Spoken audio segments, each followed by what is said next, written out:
And today, you'll discover exactly how to get there. Have you ever seen that person who never fails? Who wakes up every day at the same time, does the same things, and just never stops? While everyone else gives up by the third week, they keep going. While everyone else makes excuses, they show up. And you know what people say about them? Man, that's not normal. There's an ancient system created by Zen monks in Japan that produces exactly this kind of frightening consistency. Woji, the practice that perpetuates itself. And once you understand how it works, you'll never break a goal again. But there's a catch. This system isn't for everyone. It requires you to kill a part of yourself you never knew existed. But before I show you how it works, subscribe to the channel, like it below, and comment on the habit you most want to create in your life. This helps me a lot, and shows me that you're genuinely interested in changing. Let's go. The story I'm about to tell you happened to a programmer named Raphael. Smart guy, successful career, six-figure salary, nice apartment. On paper, Raphael was winning, but he had one problem. One devastating, soul-crushing problem that kept him awake at 2 a.m. Okay. I'm counting that as He 3. couldn't stick to any habit for One more more. than 2 weeks. Gym, he'd stop after 2 months. Meditation, 1 week, and that was it. Reading, he'd buy a book, read 3 pages, and then forget it in the drawer. Learning a new language, 3 lessons on Duolingo before he convinced himself he didn't have time. The pattern was always the same. Monday, total motivation. He'd wake up at 5 a.m. Nice. ready to conquer the world. Okay. His mind painted vivid pictures of the person he'd become. Fit, focused, unstoppable. Wednesday, first mental negotiation. I'm a little tired today. Maybe I'll start at 6 a.m. instead. 1 hour won't hurt. I'll make it up tomorrow. I still get points for trying, right? Friday, complete surrender. The alarm goes off. He turns it off thinking. The habit is dead. The dream evaporates like morning mist. Sunday, promises about the next week. Monday, I'll start fresh. This time will be different. This time I'll really commit. I'll plan better. I'll be more realistic. But Monday comes, and the cycle repeats, over and over and over again. A hamster wheel of broken promises. Raphael tried everything. Habit tracking apps with colorful streaks and achievement badges that made him feel productive without actually being productive. Reward systems where he'd treat himself to something nice after hitting milestones, except he never hit the milestones. Accountability partners who checked in on him every morning until they stopped because he kept letting them down. Motivational videos that pumped him up for exactly 48 hours before the effect wore off like a drug leaving his system. You read every book. Atomic Habits, The Power of Habit, Tiny Habits, The 5 a.m. Club, Deep Work. He could quote them all. He understood the science. He knew about dopamine loops and habit stacking and implementation intentions and the 2-minute rule. Information wasn't his problem. Nothing worked. Because Raphael was fighting something he couldn't even see. Something he couldn't imagine. Something lurking in the architecture of his brain, sabotaging him from the inside. Here's what Raphael didn't understand yet. Your brain isn't designed to help you grow. It's designed to keep you alive. And in your brain's ancient operating system, the same one your ancestors had 50,000 years ago, staying alive means conserving energy and avoiding risk. Every new habit you try to build is registered as a threat. Your brain sees it as unnecessary energy expenditure. Why wake up at 5 a.m. when you can sleep and conserve energy? Why go to the gym when you're perfectly safe on the couch? Why read when you could scroll mindlessly and let your brain rest? Your current patterns hitting snooze, ordering takeout, watching Netflix until midnight. These aren't bad habits to your brain. They're survival mechanisms. They're comfortable. They're safe. They're automated. When you try to override them with willpower, you're essentially asking your tiny conscious mind to defeat millions of years of evolutionary programming. And in that battle, evolution wins. Every single time. Eventually. The question isn't whether you'll break, it's when. Raphael knew he needed something different. Okay. Something that didn't rely on willpower. Something that worked with his brain's programming. Oh yeah, I should Something on another light. That's when, at 2 a.m. on a random Tuesday, unable to sleep because of another failed attempt at building a morning routine, he stumbled across a video about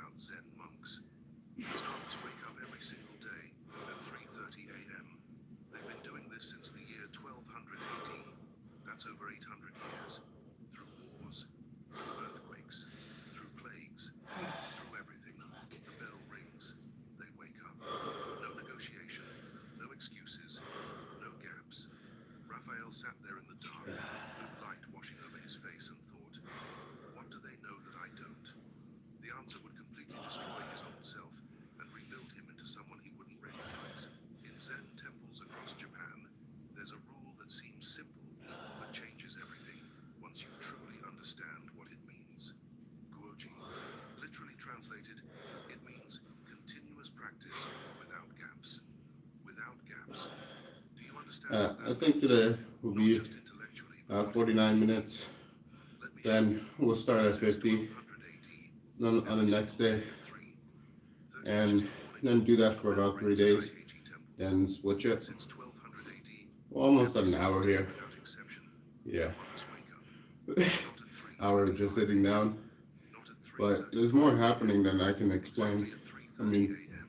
like, for 825 years. if you want like a basic example of that, like if you could feel your blood going through your veins, it's like, imagine actually being able to feel something like that. So obviously there's always more going on that we're aware of. But yeah, I know it just looks like sitting down, but there's a lot happening. Well, at least it's at the very least make me realize that I need to stop all the smoking shit. It's not that they have superhuman My lungs are discipline, terrible though. it's that they understand something about how That's why. commitments work that you don't yet. There's only one person who I've been able to like see who consistently smokes cigarettes and can outrun most people I've seen. Reversible Like, or irreversible. Reversible commitments become mental negotiations every single day. Should I work out today? I'm tired. Maybe tomorrow. I deserve rest after yesterday. Is this even worth it? What's one day? I can make it up. I'll do double tomorrow. Monday is a better day to start anyway. Your brain runs sophisticated cost-benefit analyses on reversible decisions every single time the moment arrives. It calculates the pain of doing it versus the pain of not doing it. And most days, immediate comfort wins, rest wins, tomorrow wins, later. Winter blues behind. We give and get away at Canadian Blood Services. When you book and attend a blood or plasma appointment, you have a chance to win round-trip tickets for 2, courtesy of Air Canada Foundation. No donation required. Thinking about your next big career move? You've got the experience, but the promotion you want requires the skills employers are looking for. McEwen University School of Continuing Education's AI and innovation courses are grounded in practical, real-world use of technical skills through content shaped by expert instructors and industry-backed partners. Continuing the right course can feel like a gamble. That's why we did the heavy lifting. Visit McEwen.ca/AI innovation for more information. Later wins. Irreversible commitments. They simply happen. When you get married, you don't wake up every morning and negotiate whether you're still married today. Being married is hard today. Maybe I'll be single just for today and be married again tomorrow. When you become a parent, you don't debate each Tuesday.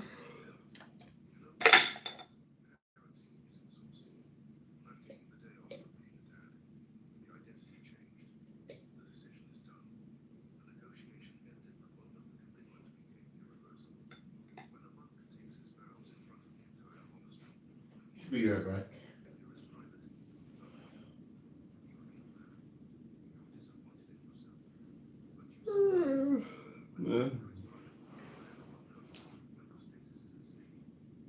Okay. Today I'm just gonna try some gentle breathing.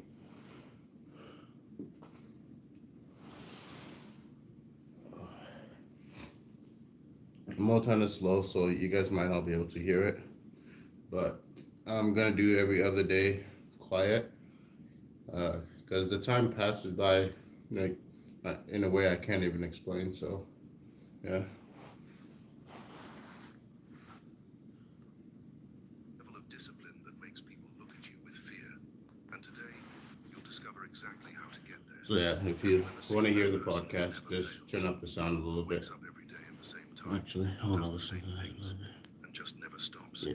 While everyone else else gives up by the third week, they keep going. While everyone else makes excuses, they show up. And you know what people say about them? Man, that's not normal. There's an ancient system created by Zen monks in Japan that produces exactly this kind of frightening consistency. They call it Gwoji, the practice that perpetuates itself. And once you understand how it works, you'll never break a goal again. But there's a catch. This system isn't for everyone. It requires you to kill a part of yourself you never knew existed. But before I show you how it works, subscribe to the channel, like it below, and comment on the habit you most want to create in your life. Okay. This helps me a lot and shows me that you're genuinely interested in changing. Let's go. The story I'm about to tell you happened to a programmer named Raphael. Smart guy, successful career, 6-figure salary, nice apartment. On paper, Raphael was winning, but he had one problem. One devastating, soul-crushing problem that kept him awake at 2 a.m. staring at the ceiling. He couldn't stick to any habit for more than 2 weeks. Gym? He'd stop after 2 months. Meditation? 1 week. And that was it. Reading? He'd buy a book, read 3 pages, and then forget it in the drawer. Learning a new language? 3 lessons on Duolingo before he convinced himself he didn't have time. The pattern was always the same. Monday, total motivation. He'd wake up at 5 a.m. feeling like Superman, ready to conquer the world. His mind painted vivid pictures of the person he'd become. Fit, focused, unstoppable. Wednesday, first mental negotiation. I'm a little tired today. Maybe I'll start at 6 a.m. instead. 1 hour won't hurt. I'll make it up tomorrow. I still get points for trying, right? Friday, complete surrender. The alarm goes off. He turns it off without even thinking. The habit is dead. The dream evaporates like morning mist. Sunday, promises about the next week. Monday, I'll start fresh. This time will be different. This time I'll really commit. I'll plan better. I'll be more realistic. But Monday comes, and the cycle repeats. Over and over and over again. A hamster wheel of broken promises. Raphael tried everything. Habit tracking apps with colorful streaks and achievement badges that made him feel productive without actually being productive. Reward systems where he'd treat himself to something nice after hitting milestones, except he never hit the milestones. Accountability partners who checked in on him every morning until they stopped because he kept letting them down. Motivational videos that pumped him up for exactly 48 hours before the effect wore off like a drug leaving his system. He read every book. Atomic Habits, The Power of Habit, Tiny Habits, The 5 a.m. Club, Deep Work. He could quote them all. He understood the science. He knew about dopamine loops and habit stacking and implementation intentions and the 2-minute rule. Information wasn't his problem. Nothing worked. Because Raphael was fighting something he couldn't even see, something he couldn't imagine, something lurking in the architecture of his brain, sabotaging him from the inside. Here's what Raphael didn't understand yet. Your brain isn't designed to help you grow. It's designed to keep you alive. And in your brain's ancient operating system, the same one your ancestors had 50,000 years ago, staying alive means conserving energy and avoiding risk. Every new habit you try to build is registered as a threat. Your brain sees it as unnecessary energy expenditure. Why wake up at 5 a.m. when you could sleep and conserve energy? Why go to the gym when you're perfectly safe on the couch? Why read when you could scroll mindlessly and let your brain rest? Your current patterns hitting snooze, ordering takeout, watching Netflix until midnight, these aren't bad habits to your brain. They're survival mechanisms. They're comfortable. They're safe. They're automated. When you try to override them with willpower, you're essentially asking your tiny conscious mind to defeat millions of years of evolutionary programming. And in that battle, evolution wins. Every single time. Eventually. The question isn't whether you'll break. It's when. Raphael knew he needed something different. Something that didn't rely on willpower. Something that worked with his brain's programming instead of against it. Something permanent. That's when, at 2 a.m. on a random Tuesday, unable to sleep because of another failed attempt at building a morning routine, he stumbled across a video about Zen monks. These monks wake up every single day at 3:30 a.m. They've been doing this since the year 1200 AD. That's over 800 years. Through wars, earthquakes, through plagues, through everything. The bell rings. They wake up. No negotiation, no excuses, no gaps. Raphael sat there in the dark, blue light washing over his face, and thought, what do they know that I don't? The answer would completely destroy his old self and rebuild him into someone he wouldn't recognize. In Zen temples across Japan, there's a rule that seems simple, but changes everything once you truly understand what it means. Guoji. Literally translated, it means continuous practice without gaps. Without gaps. Do you understand what that means? Not just intellectually, but what it really means. Let me show you.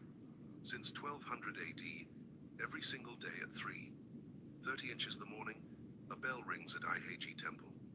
And since 1200 AD, every single day without exception, the monks wake up. Not at 3:25 a.m., not at 3:35 a.m., exactly at 3:30 a.m., for 825 years, through the Mongol invasions, through civil wars, through World War II, through earthquakes that leveled entire cities, through everything the world has thrown at that temple, the bell rings at 3:30 a.m., and the monks wake up. You want to know what never happens in that temple? No monk lies in bed thinking, today I'm going to skip. I'm tired. One day won't matter. The question simply doesn't exist in their minds. It's not that they have superhuman discipline. It's that they understand something about how commitments work that you don't yet. Something that will change everything once it clicks in your mind. Your brain categorizes every commitment you make into two boxes, reversible or irreversible. Reversible commitments become mental negotiations every single day. Should I work out today? I'm tired. Maybe tomorrow. I deserve rest after yesterday. Is this even worth it? What's one day? I can make it up. I'll do double tomorrow. Monday is a better day to start anyway. Your brain runs sophisticated cost-benefit analyses on reversible decisions every single time the moment arrives. It calculates the pain of doing it versus the pain of not doing it. And most days, immediate comfort wins, rest wins, tomorrow wins, later. Go from this to this in no time. Find last-minute deals on thousands of stays in Canada with Verbo. The Working Royals return with their new album Cross Country. 11 songs blending Americana, rock and country soul. It's the sound of late nights, open roads, and stories that still matter. It's never too late to pick up the phone, book the flight, and chase the thing you have been talking about for years.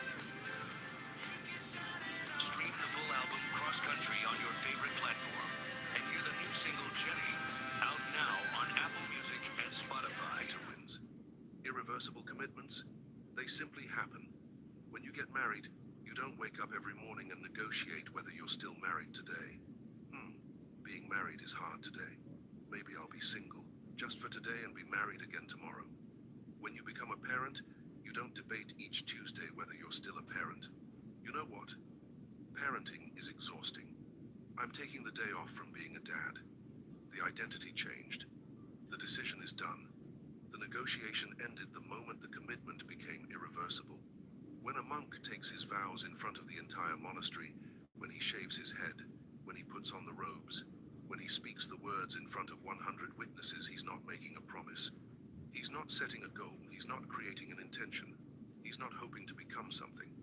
He's changing his identity. Right there, in that moment, he's not promising to try to meditate. He's declaring himself a meditator. The community witnesses it. The identity shifts from one state to another. The negotiation ends forever. A Harvard University neuroscientist who has been studying habits for 15 years discovered something revolutionary about public commitments and identity. When you make a behavior public, your primitive brain interprets potential failure as a survival threat. Think about it from an evolutionary perspective. Our ancestors lived in tribes of about 150 people. That tribe was everything: safety, food, reproduction, survival. If you lost status in that tribe, if you became known as someone who couldn't keep their word, someone unreliable, you could be expelled, and expulsion meant death. Alone in the wilderness with predators and hostile tribes, you didn't last long. Your modern brain, the one sitting in your skull right now, still operates on this ancient programming. When failure is private, it's uncomfortable. You feel bad. You're disappointed in yourself. But you survive. When failure is public, when everyone knows, when your status is at stake, your brain interprets this as catastrophic, as life-threatening. Your amygdala, the ancient fear center, lights up like a Christmas tree. That's exactly what Raphael did. He stopped making private promises and started making public declarations. He took out a piece of paper, not a note on his phone, not a digital document, physical paper, something real, something that exists in the physical world. And he wrote, I am a person who meditates 20 minutes every day at 5:00 a.m. for 90 consecutive days. Not, I will try. Not, my goal is. Not, I hope to. Not, I want to. I am. Present tense. Identity declaration. Non-negotiable statement of fact. He signed it. He dated it. And then he took a photo and posted it everywhere. Facebook, Instagram, LinkedIn, Twitter. He sent it to the family group chat. He told his girlfriend. He told his co-workers at the office. He told his boss. He told the barista at his coffee shop who knew his name. His girlfriend looked at him like he'd lost his mind. Babe, you're being way too dramatic. Why does everyone need to know this? Can't you just do it for yourself? His co-worker laughed. Man, you're trying too hard. Just do it quietly. Why put all this pressure on yourself? You're setting yourself up to fail publicly. Perfect. Those reactions told him he was doing it right, because every person who knew became fuel for the fire. Every person who doubted became ammunition. Every skeptical look, every raised eyebrow, every we'll see how long this lasts, became a reason to continue. Every morning he wanted to quit. He thought about having to look them all in the face, having to post online that he'd failed after 3 days, having to admit to his girlfriend again that he was just another guy full of big talk who couldn't deliver on his promises. The thought was unbearable. Day 3 brought the first real test. The alarm went off at 5 a.m. Raphael had been out late the night before at a work event. He'd gotten maybe 4 hours of sleep.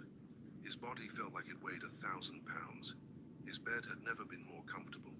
Immediately, his mind began its usual sophisticated routine of self-sabotage. You're exhausted. This isn't healthy. Your body needs rest. Sleep is actually more important than meditation. You read that article about it. One day won't make a difference. You'll meditate twice as long tomorrow. You'll make it up. This is about health, not about ego. Successful people know when to rest. You're going to get sick if you keep this up. Every excuse felt perfectly logical. Every rationalization was backed by reasonable-sounding evidence. Every thought felt like wisdom rather than weakness. But something fundamental had changed. The thought of posting online that he'd lost after only 3 days was unbearable. The thought of seeing his girlfriend at breakfast and admitting, once again, that he'd given up. The thought of his co-worker smirking on Monday morning and saying, "How's that meditation thing going?" while already knowing the answer. The pain of quitting had become greater than the pain of continuing. His feet hit the floor. He sat down on his meditation cushion. He started his timer. 20 minutes. His mind raced like a Formula One car. His body screamed at him that this was wrong, that he should be sleeping. Every cell rebelled. But he didn't move. He sat there, present with the discomfort, present with the resistance, present with the war happening inside him. 20 minutes later, it was done. The public declaration had ended the mental negotiation about whether to practice. But Raphael was about to discover that this was only step 1. The internal war was far from over. Even with all this social pressure, even with his reputation on the line, Raphael was still waging war every single day. His body didn't care about his reputation. His body didn't care about his social media post, or his girlfriend's opinion, or his co-worker's judgment. His body wanted to sleep when it was tired. It wanted comfort. It wanted the path of least resistance. It wanted what it had always had. The public declaration had ended the question of if he was going to practice. That was settled. But he was still fighting about when. Maybe I'll do it at 6 a.m. instead, or 7 a.m., or after work, or before bed. 5 a.m. isn't magical, I could meditate anytime. Flexibility is healthy, rigidity is toxic. I should listen to my body. That's when he discovered the monk's second principle, non-negotiable hours. Every day, you waste precious mental energy on the same stupid question. When will I do this? Now or after breakfast? Morning or evening? Before work or after work? 6 a.m. or 7 a.m.? This afternoon or tonight? Today or tomorrow when I'll feel more ready? This decision burns glucose in your brain, actual measurable mental energy that should be used for the practice itself. You're wasting your fuel deciding when to drive instead of actually driving. Researchers at Stanford University found that every decision you make depletes your willpower reserves. They call it decision fatigue. It's why judges grant parole more often in the morning than the afternoon. It's why you eat healthy at breakfast but order pizza at dinner. By the time you finish deciding when to work out, you've already used up the willpower you needed to actually work out. Raphael chose 5 a.m. Not because he was naturally a morning person. He wasn't. Not because he loved watching sunrises or felt some spiritual connection to dawn. Not because some productivity guru told him mornings were optimal. He chose 5 a.m. because the world was asleep. No phone notifications, no emails, no Slack messages, no distractions. No one asking for his attention, no valid excuses. The time wasn't about optimization, it was about elimination. Eliminating every possible reason to delay, to postpone, to do it later. The first week was absolute hell. His body fought against it every single morning with everything it had. The alarm would ring and his hand would reach out to turn it off before his conscious mind even engaged. He'd lie there in the dark, his body screaming at him that this was unnatural, that this was wrong, that humans aren't supposed to wake up when it's still night, that this is causing damage. That's normal. Your body is a biological machine that works with patterns. It runs on routines. It's been running the same morning pattern for years, maybe decades. Wake up slowly. Hit snooze twice. Check phone in bed. Drag yourself to the coffee maker. And now you're forcing it to build a completely new pattern from scratch. Of course it resists. Of course it fights. Of course it sabotages. But then, in the second week, something started to change. Day 9, Raphael woke up 3 minutes before his alarm. Day 10, 5 minutes before. Day 12, he was awake before the alarm even rang, lying there in the dark, waiting for it. His body had begun preparing for what it now knew was inevitable. His circadian rhythm was shifting. His cortisol levels were adjusting. His body temperature was starting to rise earlier. On day 14, something extraordinary happened that changed everything. The alarm rang. Before his conscious mind could even process the sound, before a single thought formed, his feet were on the floor. No negotiation, no thought, no decision, just automatic movement. His body had accepted the new pattern. The resistance ended. The internal war ceased. Here's what most people don't understand about fixed hours, what Raphael was only beginning to grasp. It's not about finding the perfect schedule. It's not about whether morning or evening is scientifically optimal for your chronotype. It's not about working with your natural energy rhythms.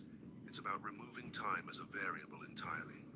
When you do something at different times every day, you're forcing your brain to make a fresh decision every single time. Should I do it now or later? Is this the right time? How do I feel? What else is happening? Maybe after this other thing? When the time is fixed, when it's locked down, non-negotiable, invariable, your brain can't argue with a constant. The question disappears, the negotiation ends. But Raphael discovered a new problem that threatened everything. His schedule was fixed, 5 a.m., every day, locked in. That was one. But he kept changing what he did during that time. Some mornings, meditation felt right. Other days, maybe some light stretching first. Sometimes he'd do a body scan meditation. Other times, breath work. Sometimes he'd read for a bit before meditating, sometimes after. His 20 minutes at 5 a.m. was happening, but the content was chaos. His brain had adapted. It had found a new negotiating point, a new crack in the armor. Instead of arguing about when, It started arguing about what. Should I do breath meditation or mantra meditation today? Maybe loving kindness feels better this morning. What about walking meditation? Is seated meditation even the best choice for my body type? 20 minutes at 5 a.m. became reliable. The time was fixed, but the practice itself was chaos, different every day, varied based on how he felt, what seemed right, what his mind suggested. The fixed schedule had solved half the equation, but his mind was still finding loopholes to negotiate, still finding ways to maintain control, still preventing full automation. He'd eliminated the when, but not the what. And this is where Dogen's teaching on form becomes controversial, because what he taught sounds extreme to modern ears. It sounds robotic, inhuman, obsessive. He taught that you must do exactly the same thing every single day until your mind completely surrenders. Before we continue, if you're still watching, you're different from most people. Most people have already quit this video. Subscribe to this channel right now. Hit the like button. Comment below with one habit you'll commit to for 90 days. This tells the algorithm to show this to more people who need it. But more importantly, it tells me you're serious. That you're not just watching, you're changing. If you do this, I'll know you're ready for what comes next. Let's continue. You think variety keeps things interesting. You think flexibility prevents burnout. You think mixing things up makes you adaptable and prevents stagnation. But variety is actually where consistency dies. Every time you change what you're doing, your brain has to make micro decisions. Should I do push-ups or burpees today? Which book should I read next? How long should I meditate, 10 minutes or 20? Breathing meditation or body scan? Morning pages or gratitude journal? Strength or cardio? This podcast or that one? Every small decision is a crack where your old patterns leak back in. Every choice is an opportunity for your mind to negotiate. Every variation is a chance for the old you to regain control. Master Dogen, the founder of the Soto school of Zen Buddhism in the 13th century, taught something that sounds absolutely insane to modern ears. He said, do the same practice, in the same way, at the same time, in the same place, without variation, until the practice does itself. Not until you master it. Not until you perfect it. Not until you understand it fully. Until the practice does itself. Until you are no longer doing it. Until it is simply happening through you. Raphael completely locked everything down. 20 push-ups, 10 minutes of meditation using the breath counting method, 10 minutes of reading from the same book until finished, then the next book. Same order, every single day. Same book until finished. Same meditation technique, no variety. No exploring other methods. Same number of push-ups, not around 20. Not 15 to 25, depending on how I feel. Exactly 20. His personal ango, a term Zen monks use for periods of intensive training. Usually 90 days would be 90 days of absolutely identical practice. No variation, no flexibility. No listening to his body about what felt right today. The practice was set. The form was locked. His friends called him robotic. Dude, you're like a machine now, it's kind of weird. His girlfriend said he was getting obsessed. This isn't healthy. You need flexibility, balance. You're becoming rigid. His co-worker joked that he'd turned into an AI. What happened to you? You used to be spontaneous. They didn't understand that robotic was exactly the point.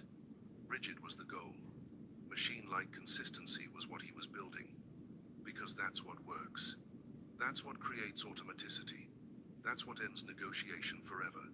The third week, his mind went to war harder than it ever had. Every single morning, it screamed for variety. This is stupid. You're not a robot. You're a human being. Humans need variety. This is unnatural. Mix things up or you'll burn out. This can't be sustainable. You're missing out on other techniques. What if there's a better way? What if this exact routine isn't optimal for you?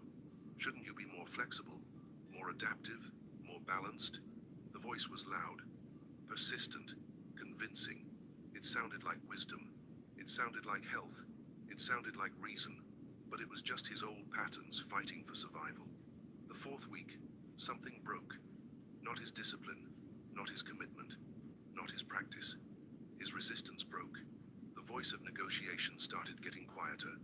The mental battles that used to last 5 minutes started lasting 30 seconds. The urge to change things up started fading. The feeling that he needed variety started seeming less important. His body was learning the sequence like a dancer learns choreography, like a musician learns a piece of music, like your hands learn to type without looking at the keyboard. By week 6, halfway through his ango, something remarkable happened. He was halfway through his push-ups before he even realized he'd started. His hand would reach for the same book without conscious thought. His timer would be running and he'd have no memory of setting it. The practice was beginning to take care of itself. The doing was happening without a doer. This is what people don't understand about consistency. It's what Raphael had missed in all those books and videos he'd consumed before. It's not about willpower lasting forever. Willpower is finite. Willpower depletes. Willpower runs out like a battery. It's about repetition until willpower is no longer needed. An MIT neuroscientist named Dr. Anne Graybiel has studied the automatization of behaviors for over 12 years. Her research on habit formation has revolutionized how we understand learning. She discovered that when you repeat an action in the same context, same time, same place, same sequence for approximately 66 days, something extraordinary happens in your brain structure. The basal ganglia, the ancient, primitive part of your brain responsible for automatic behaviors like walking and breathing, takes over. The behavior shifts from your prefrontal cortex, conscious, effortful, to your basal ganglia, unconscious, automatic. The behavior becomes automatic, effortless, inevitable. You're no longer deciding to do it. You're simply doing it. Like breathing, like walking, like blinking. Then came day 35. Raphael woke up with the flu. Fever of 102, body aches, chills, could barely stand without feeling dizzy. This is where the old pattern would have kicked in, where the old Raphael would have appeared. Sick day equals rest day. I'll start again when I'm better. Missing a few days because of illness is reasonable. Anyone would understand. Even the monks would understand. Health comes first. Every excuse was perfectly valid, perfectly reasonable, perfectly justified. Day 40 brought an even bigger test. Business travel. Red-eye flight at 4 a.m. Client meetings all day. Hotel gym closed for renovation. No meditation space. No privacy. Complete chaos. This is where the old Raphael would have surrendered. Perfect excuse. Impossible situation. No one could blame him. I'll restart when I get back. This trip is the exception. You can't meditate in an airport. It's not realistic. I'll do double sessions when I'm home. But something fundamental had changed in Raphael. Something deeper than discipline. Something beyond willpower. Because he'd discovered what Dogen meant when he wrote, "Practice must continue without even a moment of gap." The all-or-nothing lie has killed more consistency than laziness ever could. It's killed more dreams than fear. It's destroyed more transformations than doubt. You tell yourself, if I can't do the full 20 minutes, why do anything at all? If I can't do perfect push-ups with perfect form, I'll wait until tomorrow when I'm less tired. If conditions aren't ideal, if the situation isn't perfect, I'll skip it and start fresh when everything aligns. This thinking creates gaps. And gaps are where your old self crawls back in. Gaps are where your old patterns re-establish themselves. Gaps are where death happens. Look at any elite athlete and you'll see something people constantly misinterpret. They have rest days. They have recovery periods. They have light training sessions. People see this and think, see, even they take breaks. Even they're flexible. But those rest days are still practice. Those recovery periods are still progress. Those light sessions are still movement toward the goal. They're intentional, strategic, planned in advance. Never because they feel lazy. Never because they don't want to train. Never because Netflix looks better than the gym. A rest day allows them to train harder tomorrow. It's recovery with purpose. It's strategic restoration. It's still movement in the direction of their goal. But when you skip because you're tired, that's not rest. That's not recovery. That's not strategic. That's retreat. Dogen used a metaphor that changes everything once you understand what he meant. A river never stops flowing. During a drought, it may slow to a trickle. During summer heat, it may nearly disappear. But it never stops. Water keeps moving, even if just a drop at a time. The moment it stops completely, it's no longer a river. It's a dry riverbed. It's just a memory of where water used to flow. It's death. Your practice is the same. The moment you create a gap, a complete stop, a full break, a day of zero, you're no longer practicing. You're someone who used to practice. Past tense. Memory. Ghost. Day 35. Raphael woke up at 5 a.m. with a 102-degree fever. His body felt like it had been hit by a truck. Every muscle ached. His head pounded. Moving seemed impossible. The old voice returned, sounding so reasonable, so wise, so caring. Rest. You're sick. Your body needs recovery. This is a legitimate medical reason to stop. Start again when you're better. Even monks rest when they're truly ill. This is about health, not ego.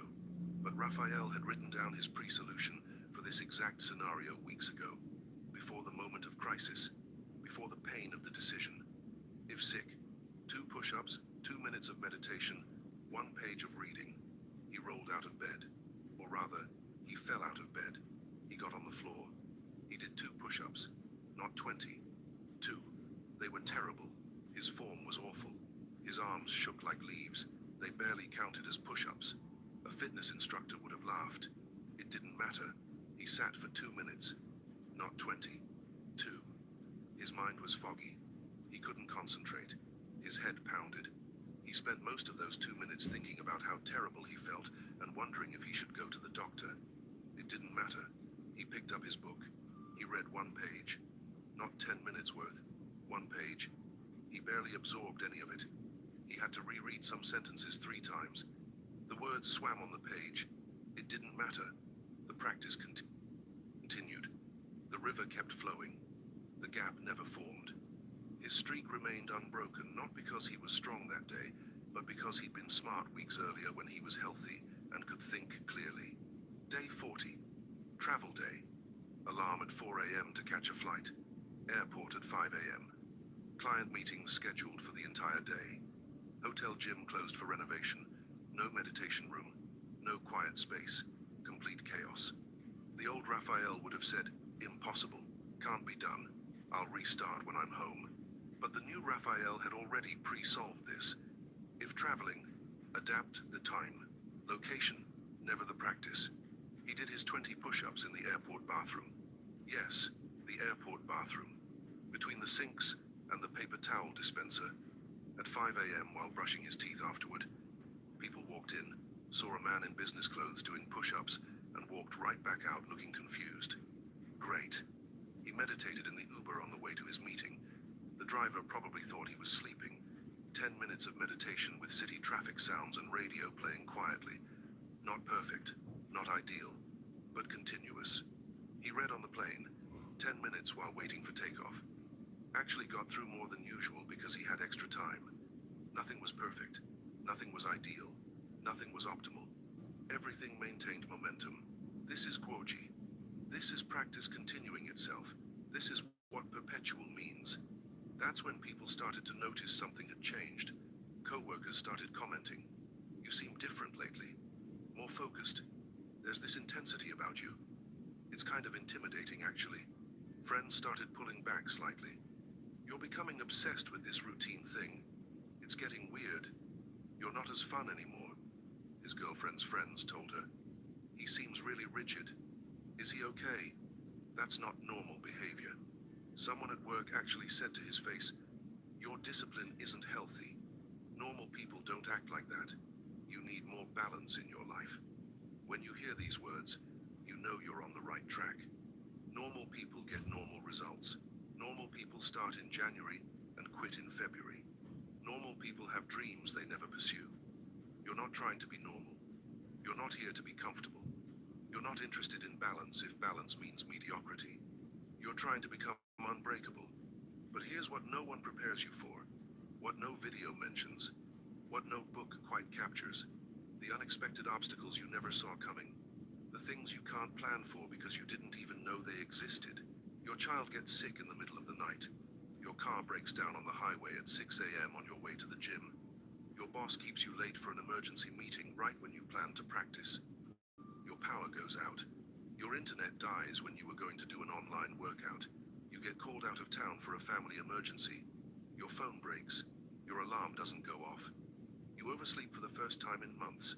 These are consistency killers. Not because they're impossible to overcome, but because you haven't pre-decided how to handle them.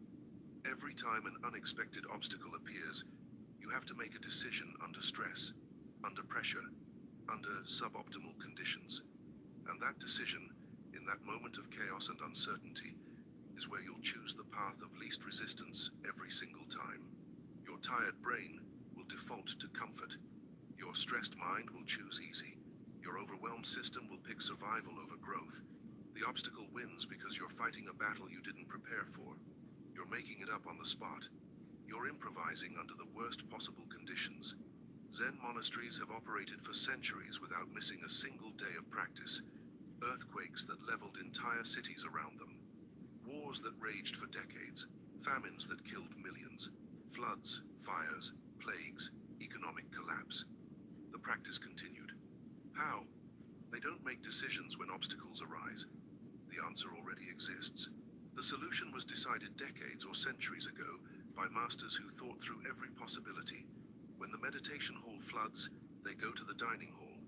When the dining hall catches fire, they sit in the courtyard. When the courtyard is covered in snow, they sit in their rooms. When earthquake makes indoor practice dangerous, they sit outside. There is no meeting, no discussion, no debate, no voting, no negotiation, no, what do you think we should do? The bell rings, the response is automatic, the practice continues. Raphael spent an entire evening doing something that would save him dozens of times over the next months. He wrote down every obstacle that had ever broken his consistency in the past, every excuse he'd ever used, every circumstance that had ended a streak. Then he pre-solved each one. He wrote down the exact response before the problem ever occurred.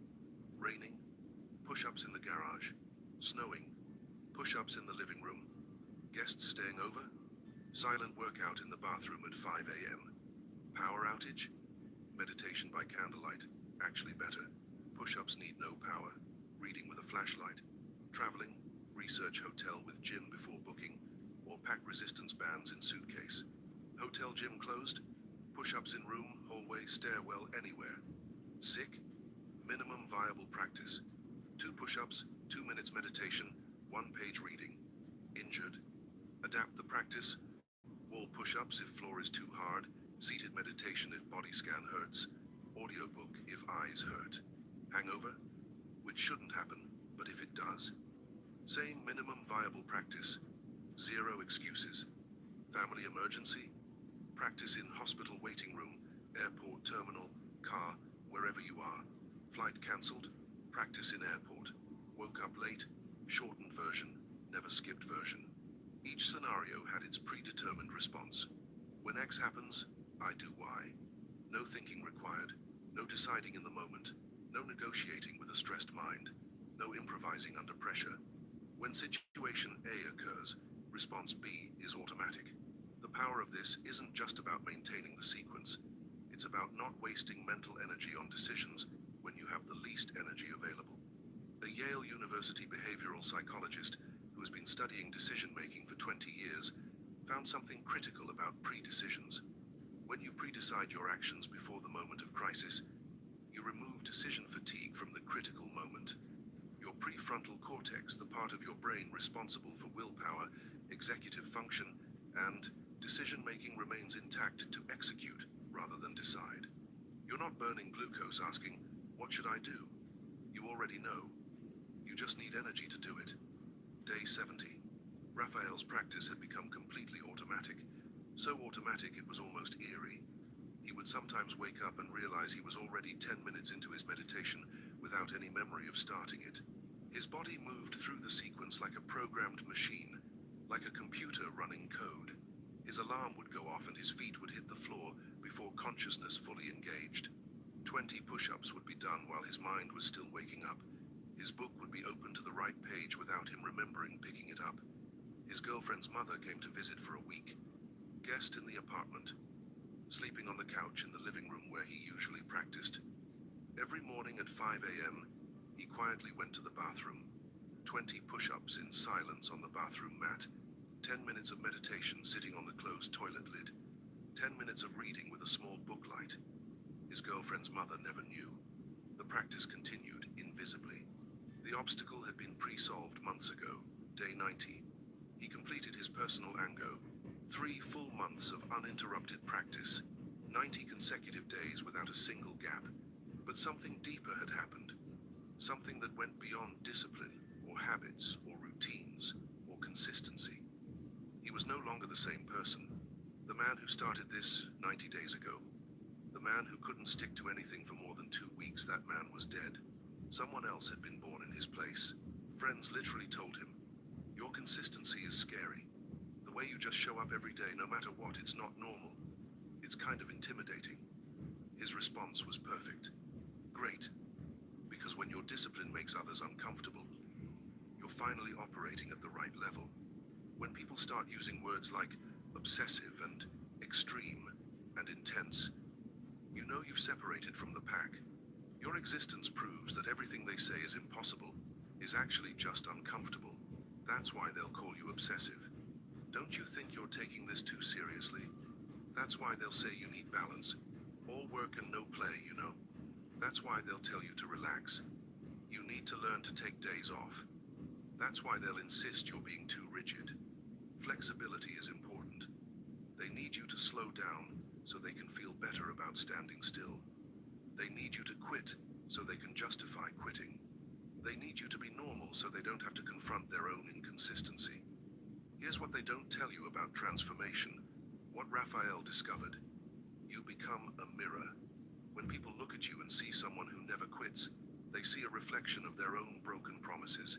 When they watch you show up every single day without fail, they're reminded of every gym membership they wasted, every book they never finished, every goal they abandoned. Your consistency isn't scary because it's extreme or unhealthy or obsessive. It's scary because it's evidence. Evidence that excuses are lies. Evidence that "I don't have time" actually means it's not a priority. Evidence that "I'm too tired" means "I chose comfort." Evidence that transformation is possible for anyone willing to pay the price. And most people watching this video right now aren't willing to pay that price. They want the results without the routine, the transformation without the repetition, the discipline without the discomfort. But you're not doing it for them. You're not here to make them comfortable. You're not performing for their approval. You're doing it because you've discovered the secret that changes everything. Consistency isn't about doing something every day. It's about becoming someone who can't do it any other way. When you implement the Guoji system, all 5 elements working together. Public declaration that makes failure catastrophically painful. Fixed schedule that eliminates the when negotiation. Identical practice that removes the what negotiation. Continuous practice that allows no gaps. Pre-solved answers that eliminate decision-making under stress. You're not just creating habits. You're not just building discipline. You're not just improving yourself. You're reshaping your identity at the most fundamental level. You stop being someone who tries and become someone who simply is. And when that happens, when that transformation is complete, when the old you is dead and the new you has fully emerged, people will look at you and think, "How does he do that? How does she keep showing up? What's their secret?" And the answer will be simple, profound, but simple. They don't. They are. Raphael isn't someone who meditates. He's a meditator. He isn't someone who exercises. He's an athlete. He isn't someone who reads. He's a reader. The practice doesn't require willpower anymore, because it's not separate from his identity. It's not something he does. It's who he is. The question remains, are you ready for this level of transformation? And I need to be crystal clear about what this requires. No sugarcoating. No false promises. No motivational lies. This isn't about discipline. This isn't about willpower. This isn't about trying harder. This is about death and rebirth. The death of your inconsistent self. The self that makes excuses. The self that negotiates with itself. The self that quits when things get uncomfortable. The self that values comfort over growth. The self that chooses easy over excellent. That self has to die. completely. No resurrection. The birth of your unbreakable self. The self that never stops. The self that keeps every promise. The self that terrifies others with its consistency. The self that makes people uncomfortable just by existing. The self that proves what's possible. The Guoji system won't make you a better person. It'll make you a different person. Someone others will look at and think, that's not normal. That's not healthy. That's not balanced. That's not human. And when you hear those words, really hear them and understand what they mean, you'll know. You'll know you've finally gotten where you want to be. Here's your choice. Right now, this moment, you can watch this video, feel inspired for 2 or 3 days, and then return to your old patterns. Most people will do this. Most people are watching this right now thinking, that's interesting, while having absolutely zero intention of changing anything. They'll go back to hitting snooze, back to broken promises, back to, I'll start Monday, back to being normal. Or you can do what Raphael did. Right now, not tomorrow, not Monday, not when I'm ready, right now. Take out a piece of paper, actual paper, not your phone. Write your public declaration. Not I will try, not my goal is, not I hope to. I am. I am a person who, specific action for specific duration every single day at 2024. Specific time for specific number consecutive days. Sign it, date it, make it real. Choose your non-negotiable hour, the same time every single day. No negotiations, no flexibility, no listening to your body about what feels right. Lock down your practice. Same actions, same order, same duration. No variations, no improvements, no optimization. Just repetition until automation. Write down your pre-solutions. Every obstacle you can imagine, every excuse you've ever used, every circumstance that broke you before. Pre-solve them all right now while you're thinking clearly. Then make it public. Post it on social media. Tell your family. Tell your friends. Tell your co-workers. Tell the person you're sitting next to. Make failure more painful than continuing. And then, for the next 90 days, just show up. Not perfectly, not optimally, not ideally, just continuously. When you're sick, do the minimum. When you're traveling, adapt the location. When life gets chaotic, shrink the practice but never break the chain. When everything falls apart, let it fall apart around you while you keep the practice alive. 90 days from now, you won't recognize yourself. People will ask you how you changed. They'll want to know your secret. They'll be looking for the shortcut, the hack, the easy way, the 5-minute solution. And you'll smile, because you'll know there is no shortcut. There's only Guoji, the practice that perpetuates itself, the practice that becomes who you are. If this video changed your perspective on discipline and consistency, if you're genuinely ready to transform and not just feel inspired for 48 hours, here's what you need to do right now. Subscribe to this channel and activate the notification bell, because the content coming will continue to transform you. This isn't entertainment. This isn't motivation. This is a reconstruction of your operating system. More importantly, tell me in the comments right now, what will your public declaration be? What habit will you implement using the Guoji system? Write it publicly, right now, in the comments below this video. Make it real. Make it witnessed. Make failure painful. Because here's what I know about you if you're still watching. You're not here by accident. You're not watching this for fun or entertainment. You're not killing time. You're here because some part of you knows you're capable of more. Some part of you is exhausted from being the person who starts and quits. Some part of you is ready to become unbreakable. That part of you is right. That part of you knows the truth. You're capable of consistency that scares people. You're capable of discipline that makes others uncomfortable. You're capable of transformation that others call obsessive. Remember this. Write it down. Tattoo it on your brain. The consistency that scares others is the only consistency worth having.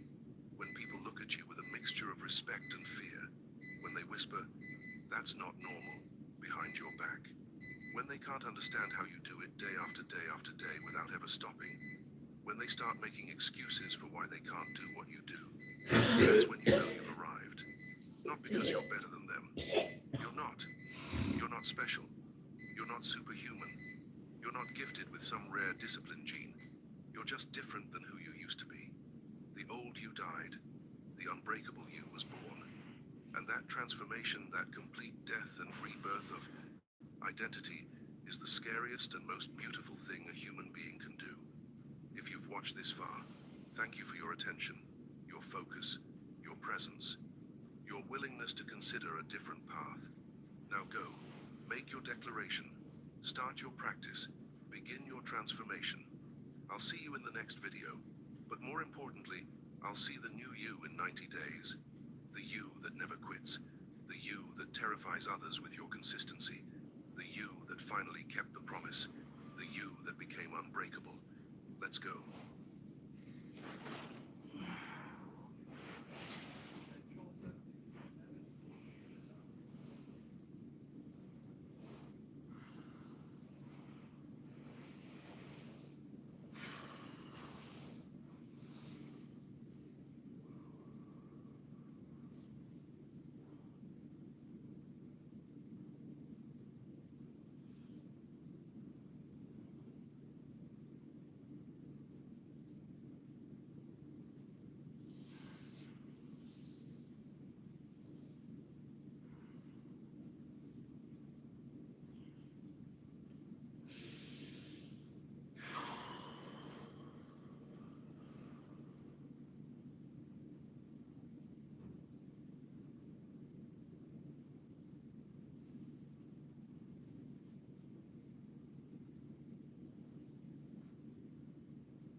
Uh,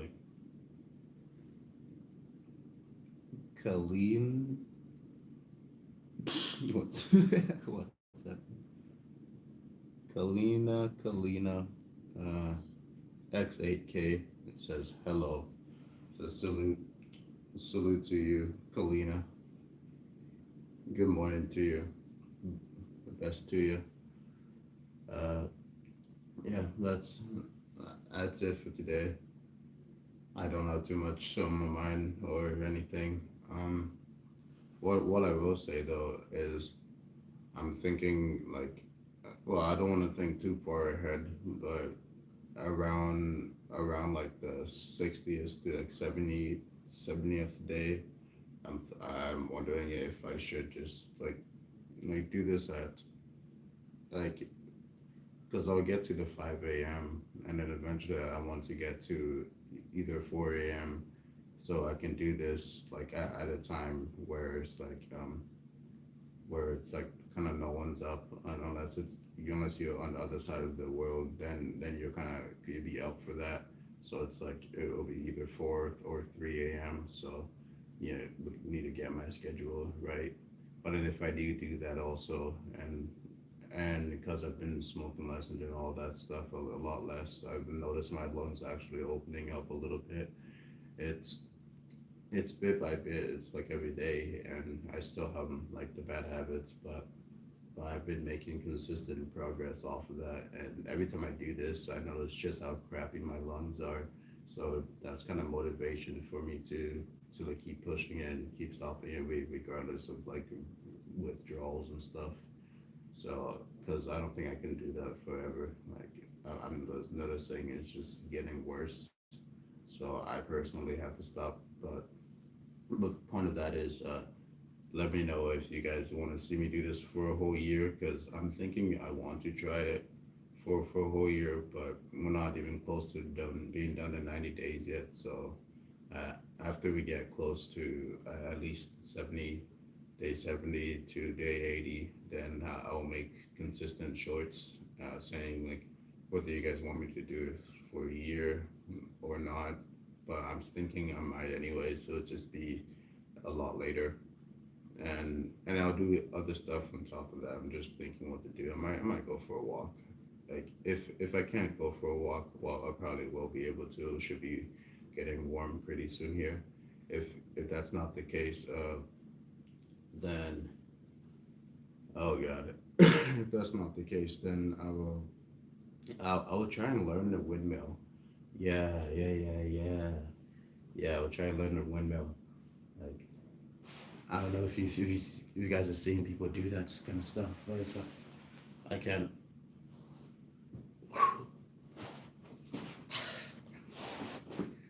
Like I can do little basic stuff like that, but to do like the full windmill, I know I have like the upper body for that, just to be able to like swing. Like either I consistently commit to that while I do the meditation stuff, or or it's uh or it's I figure out the different ways to do the handstand stuff because I don't have that 100% down like how I want to. But yeah, we'll see. Because every time I do the handstand stuff, I do it in a different way. Because the way I've been doing it, it just helps me actually be able to get into the handstand and be able to do the push-ups. So I'm thinking as we go on, I'm not gonna need to be able to like actually like start out from here. I might just start out from here instead, and then press down.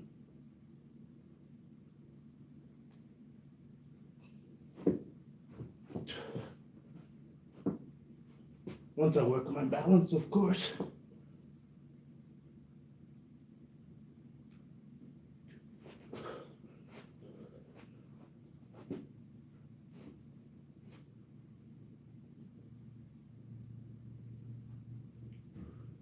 Okay. Yeah, see? Like, it's getting a lot better, and eventually I'm not going to really need to be able to start like that. I just like doing that because it gives me a little bit of momentum, but I don't need as much momentum anymore. So yeah, so that's progress, and I'm happy about that. Thank you guys for being here for that also. Stay blessed. Good morning, and peace.